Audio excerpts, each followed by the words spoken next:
Well, good morning. It's Alan Hollander here, the morning after, and it's, what is it here? February the 11th, and looking outside the weather window here in Peachland on the beautiful shores of Lake Okanagan, I can tell you that the snow is on the ground.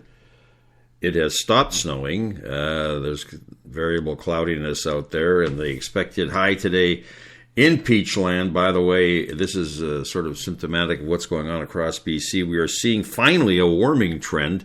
It's -6 right now, but it's going to be going to get to a high of 3 degrees today. So that's exciting.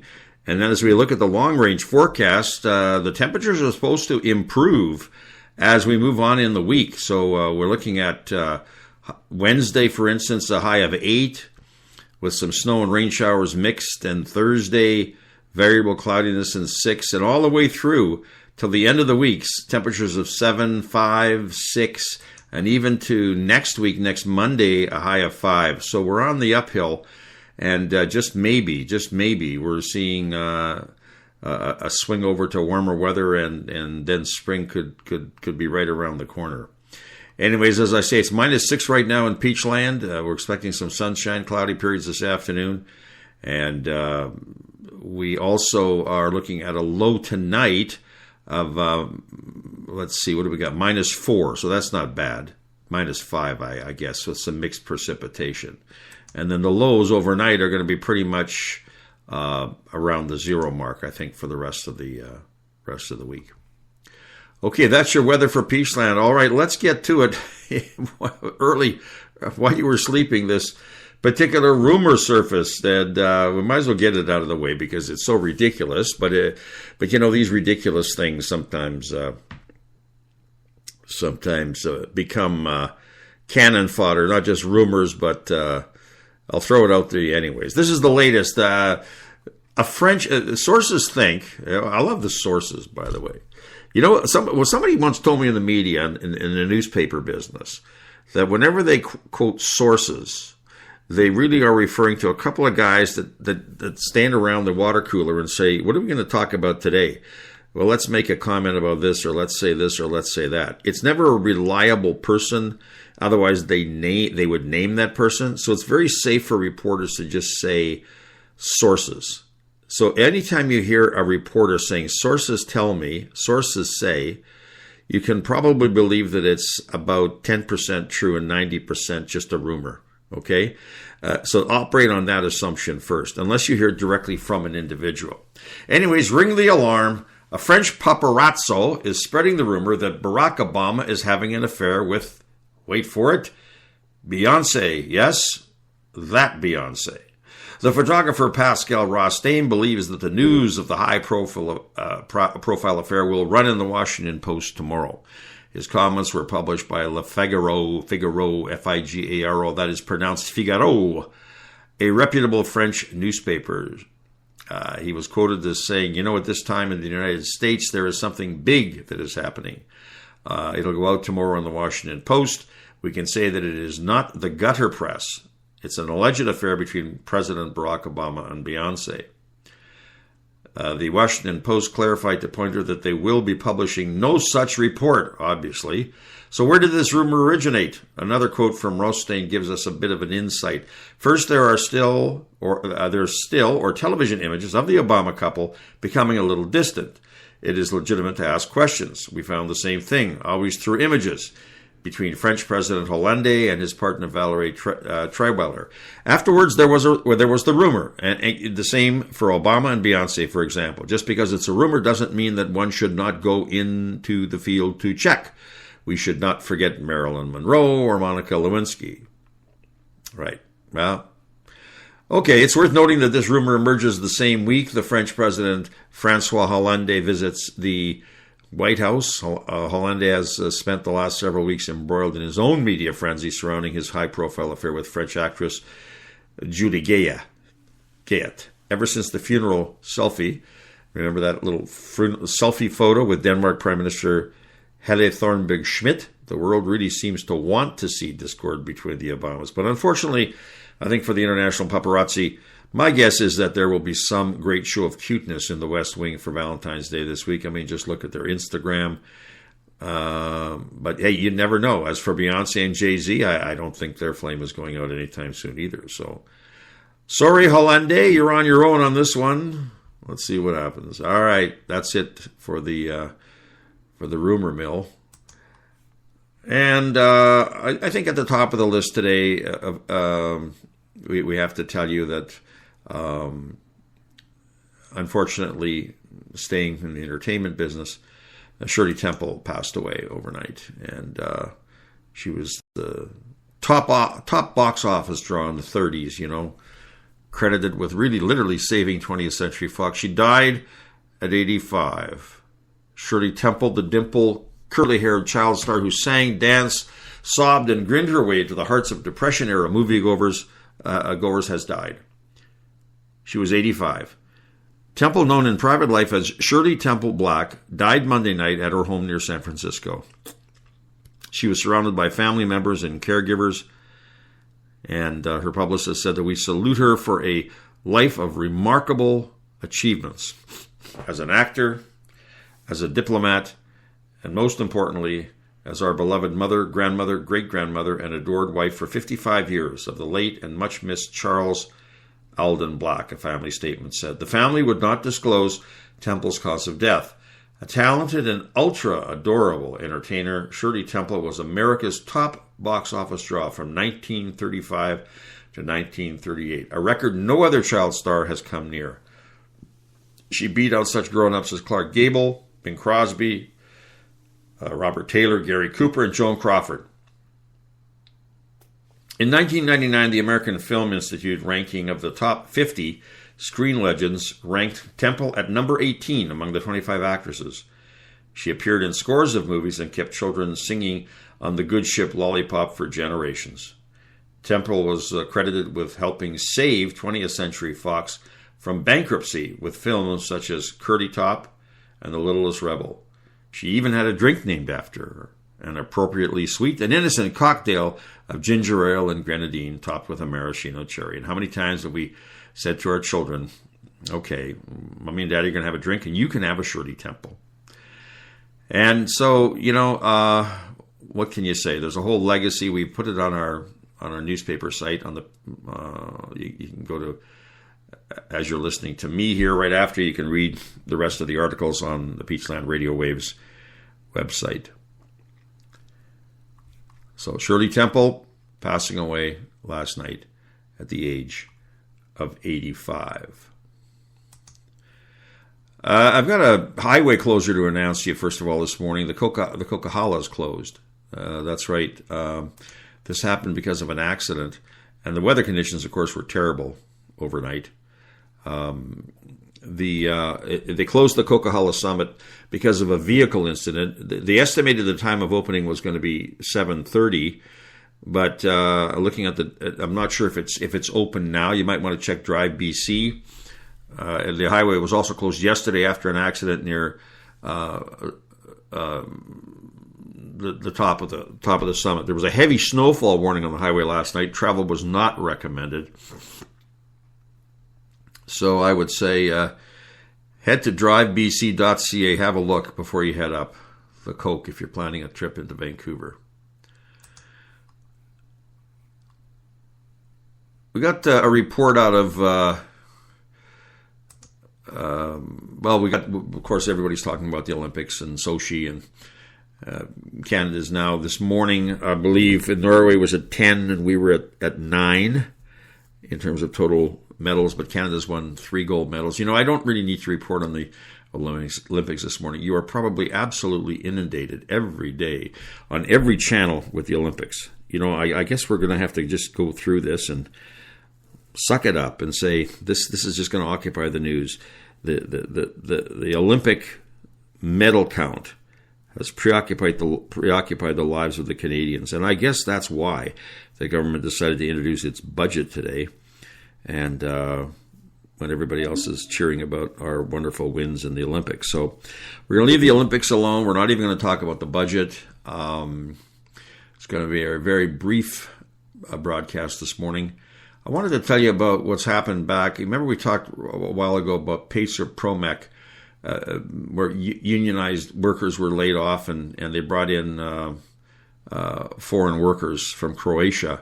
Well, the unionized Canadian workers at the oil sands at the Curl oil sands mine, who lost their jobs to temporary foreign workers from Croatia, say the contractor has reneged on a promise to rehire them. Last week, Pacer Promec announced it would rehire about 60 workers who are members of the Iron Workers Union. On Monday, the company said that it has rehired Canadian workers, but not the ones who were laid off. Vic Nilsson, one of the unionized workers who was laid off, says the company betrayed them. They said that we were all going to be reinstated and given our jobs back up the mine with that company, and I've heard nothing, he said. We got kicked to the curb here, and I don't think it's right, not at all. The union says that the Croatian workers are still on site, and Gil McGowan, president of the Alberta Federation of Labour, called the move by Pacer Promec damage control. So those Canadians who have lost their jobs are still out of work, he said, and I think Canadians should still be outraged by the way that the company has used the program to get rid of a bunch of highly skilled Canadian tradespeople. A spokesman for Federal Employment Minister Jason Kenney says the matter is still under investigation. Oh, well, where have we heard that before? We're taking it under advisement. Pacer Promec believes it will be cleared of any wrongdoing. Well, these sagas just go on and on. It's an endless loop, pretty much, and eventually people just get tired and they give up the battle. It's kind of like what Rick Mercer said. Canadians they're either exhausted about what goes on in Canada and behind the scenes and government and what have you, or they just plain aren't interested. And and as an example of that, it was the program, the job creations program that they spent $2 million advertising about, and it didn't exist. Well, now that's passed by, and now the government's going to present their budget today, and they're going to talk about providing millions of dollars for youth and employment programs and so forth. Do we really know whether these programs? The history has been so bad where programs have been, funded, and then nothing happens with them, or there is no program. It's all smoke and mirrors. I can understand why all of us eventually just throw our hands up in the air and say, you know what? I am just going to focus on my little world, my town, my world, because as I said, that bumper sticker sounds better all the time. I don't care. I live in Peachland. Not I don't care about the world and what goes on around, but I really, we care about where we live. Obviously, that's why we're here. So I'm going to start talking a little bit more about Peachland, what's happening around here. I wanted to just make one quick announcement about the Olympics, which I think is just absolutely more ridiculous. I mean, we've already talked about the billions and billions of dollars, $100 billion for commercial sponsorship. It's insane already, so there's not even any point in talking about it. But anyways, here's a real stupid thing. The IOC... remember Sarah Burke, that passed away, the mother of a Canadian skier who died 2 years ago, said she is disappointed by the International Olympic Committee's decision to ban athletes from wearing stickers in her daughter's honor. That's what they're wearing, stickers. Get this, they're wearing stickers in her honor. Sarah Burke, who was a resident of Squamish, pioneered freestyle skiing and successfully fought for the sport to be included in the Winter Olympics. She was a favorite to win gold this year in Sochi, but she died in 2012 following a training accident on a half-pipe in Park City. Since then, Burke's friends and fellow skiers have competed with stickers in her memory plastered to their gear. On Monday, however, the stupid IOC officials who suffer from that epidemic that's going around the world, that epidemic virus called CSD, it's called common sense disorder. They suffer from it. So do a whole bunch of other people in the news, government, individuals. Anyways, common sense disorder. On Monday, the people with common sense disorder, the IOC, said it doesn't allow political statements at the games, and therefore the stickers must go. Now, who are these people? Do they know the difference between a political statement and a sticker in honor of somebody who's passed away? Give me a break. I mean, and yet people are still watching these Olympics unfold, being run by giants of industry, money, power. Who knows who these people? The IOC are not your average thinking, community-minded, global visionaries for world peace and order and solving hunger and solving the world's tragic messes everywhere from Syria to Sudan. They could care less. They come from wealthy families. They are super wealthy themselves. They have zero, read my lips, zero compassion for the individuals who are competing and or the individuals who live in the country where they're competing.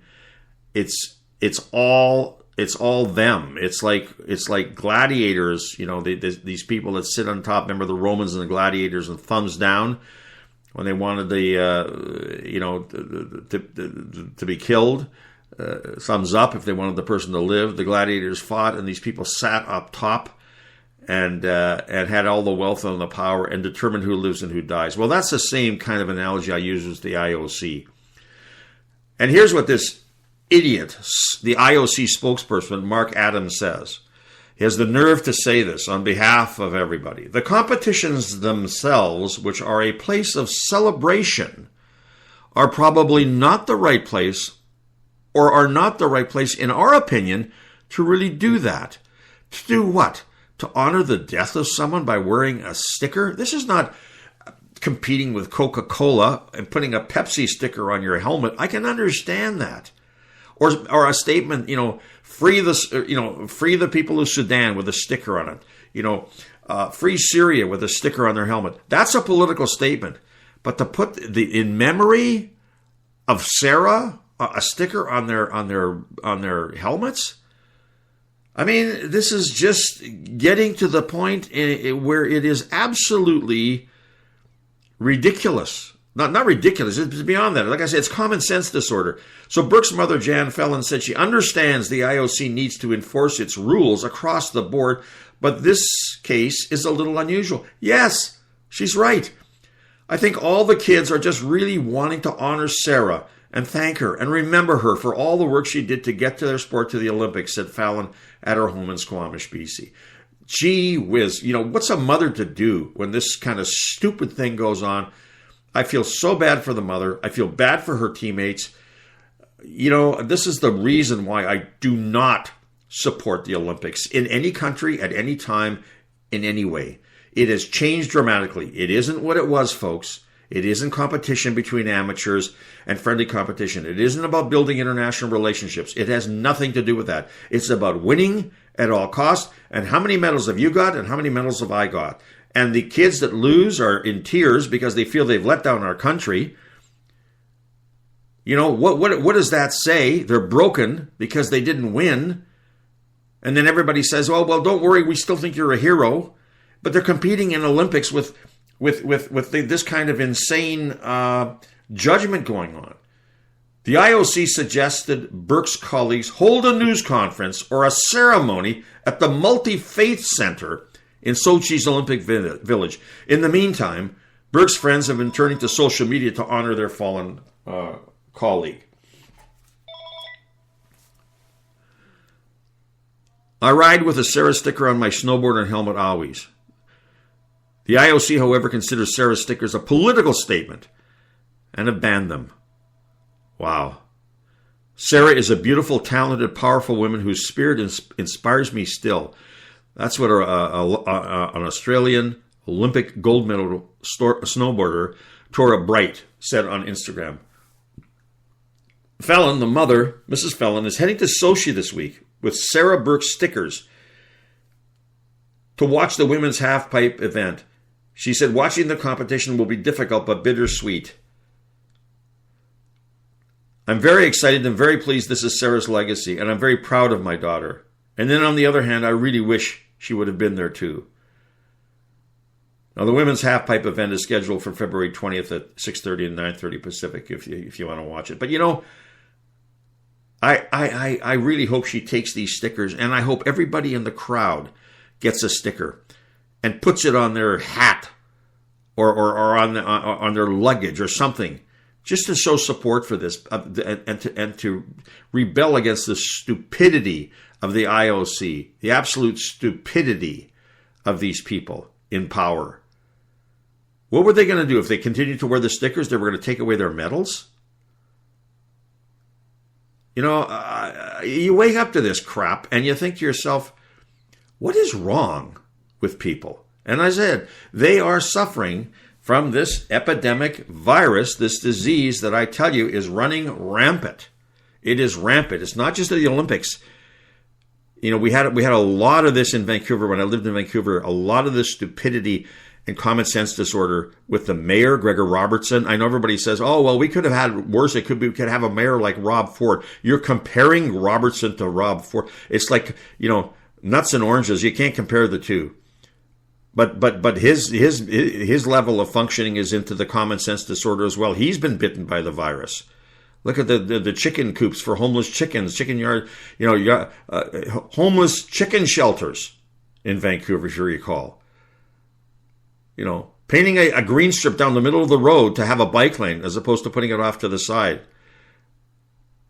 You know, going ahead with a bike lane downtown when it was killing all the business owners downtown. They were telling them it's killing us.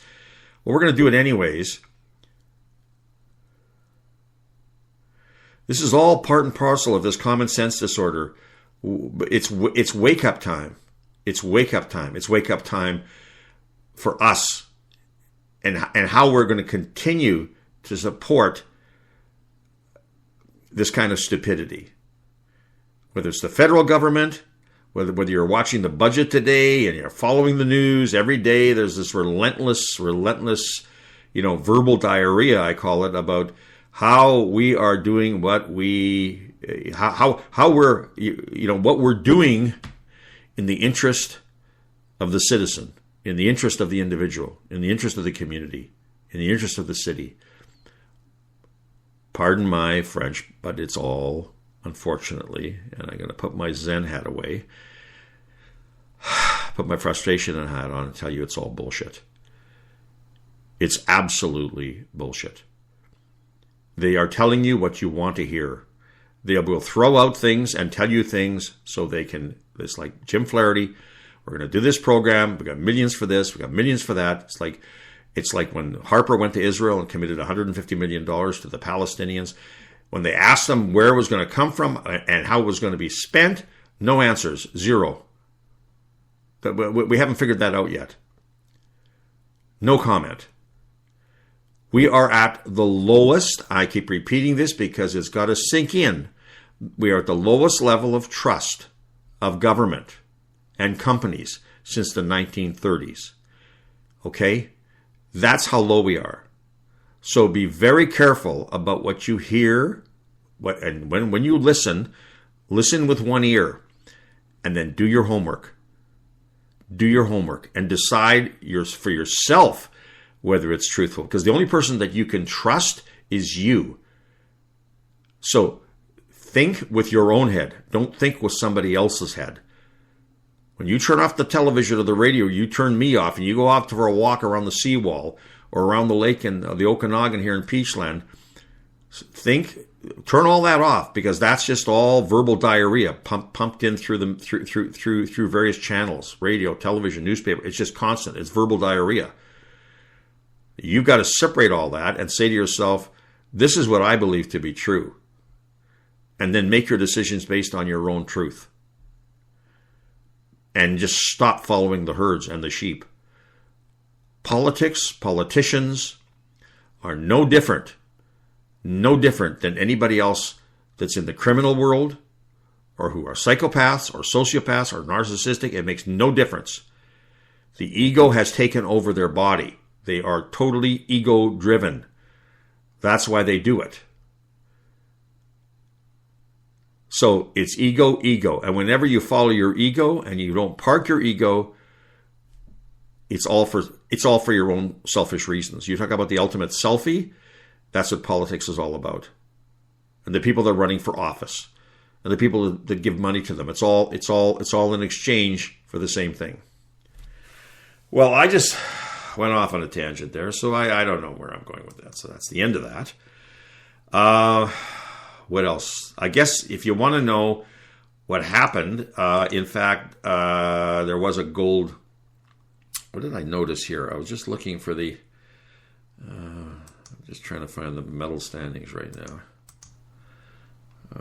No, I can't find it. I was hoping to find the medal standings. I know they were up there, but I do believe that Dara Howell won a gold, Kim Lamar bronze in the. Spoon, dear. Not anymore. In the slow step. Sorry about that, folks. It's likely your detergent. we got pumped into a feed there from a TV source. All right. Well, check your. You can check the website on CBC or any of the channels, and you're going to find out about the Olympics. All right. I got a few minutes left here. I'm going to talk about Peachland. That's more pleasant. I'm happiest about that. A couple of reminders. On Tuesday, February the 18th, we have the Chamber networking reception and their quarterly meeting at 6:30 at the Peachland Visitor Center at 5684 Beach Avenue.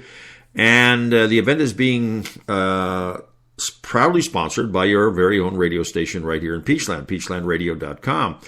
And so there'll be a cash bar and complimentary appies. And I'll be making a presentation on a special partnership program that we're going to unveil exclusively for Peachland Chamber members. So if you are a member of the Peachland Chamber of Commerce, I hope you can attend that event.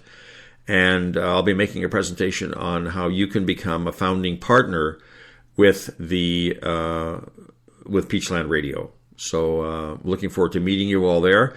For reservations, you can contact the Peachland Chamber of Commerce at 250-767-2422. That's 250-767-2422. Or contact Gail Scott, all one word, at peachlandchamber.bc.ca. That's Gail Scott at peachlandchamber.bc.ca. Once again, the phone number is 250-767-2422. If you are a Chamber of Commerce member, I encourage you to attend, and we will unveil the founding partner program and invite you to participate in that. On March the 8th, that's the Night of Excellence, Peachland's Business Excellence Awards celebration, Saturday, March the 8th. We're going to be the master of ceremonies at that event. We're looking forward to it a lot. There'll be a live and silent auction, catering by the Gas House on the Lake, music by DJ Haymaker, a private finalist reception from 5 to 6. Doors open for cocktails at 6, dinner and awards ceremonies at 6:30 with a dance to follow. Tickets are $50 a person and available online at Peachland Chamber at the peachlandchamber.bc.ca, or once again, you can call Gail at 250-767-2422 to learn more about that. And also, we wanted to make sure that you enter or make recommendations or nominate. You've got up until February 14th. Drop by the Chamber office in the old schoolhouse, the newly renovated old schoolhouse, and pick up a ballot and vote for various categories with respect to the Excellence Awards. And the ballot forms will be made available through the Peachland Chamber website as well at drop-box locations and the Welcome to Peachland website. They have to be put in. The deadline nominations will be accepted up to 5 p.m. Friday, February 14th at the Peachland Visitor Center. You can also drop them off at Peachland Museum, Peachland Library, Blind Angler Grill, the Bliss Bakery, Gas House on the Lake, and Johnson Meyer Insurance. Tickets are $50 each for the gala event. And you can order online as well, pay by PayPal, Visa, or MasterCard. And I do believe we've run out of time. We're at 29:15. Oh, my goodness. I got 15 seconds to just say, listen, have a great day. Enjoy Peachland. And remember to be good to yourself and others, because I'll be watching. Bye for now.